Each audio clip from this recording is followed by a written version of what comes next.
বাইরে বাইরে যেমন বৃষ্টি, ঠিক তেমনি অন্য ঝামেলাও আছে। সেটা হচ্ছে আমাদের দোকানে, পাশের দোকানে সমস্যা, সেখানে আমাদের সমস্যা না থাকা সত্ত্বেও কাজ করতে হচ্ছে, ইনভলভ হতে হচ্ছে। এটা মোটেও মোটেও ভালো না। আর কথা আটকে যাচ্ছে, কারণ ঠিক বাজে পরিস্থিতি হলে কথা ঠিকঠাক বেরোয় না। যাক, বৃষ্টির পরিবেশ বেশ ভালো লাগছে। আর সবুজ সবুজ পরিবেশ কার না ভালো লাগে? আপনাদের কেমন লাগে সেটা কোনো এক সময় হয়তো জানাবেন বা লিখে বলবেন, সেটা অপেক্ষায় থাকবো। যাক,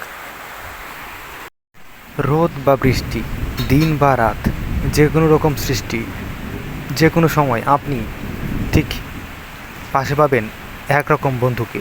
সে হচ্ছে আমার নিজের এই অবলা বন্ধু, মানে আমার গুড্ডুর মতো ঠিক এরকম প্রাণী। এরা আর যাই করুক, আপনার সাথে ধোঁকা বা বেইমানি করবে না, কারণ এরা বেইমান নয়। যাক, ছোট ব্লগ এখানে শেষ করছি। নমস্কার, সত শ্রী আকাল, সালাম।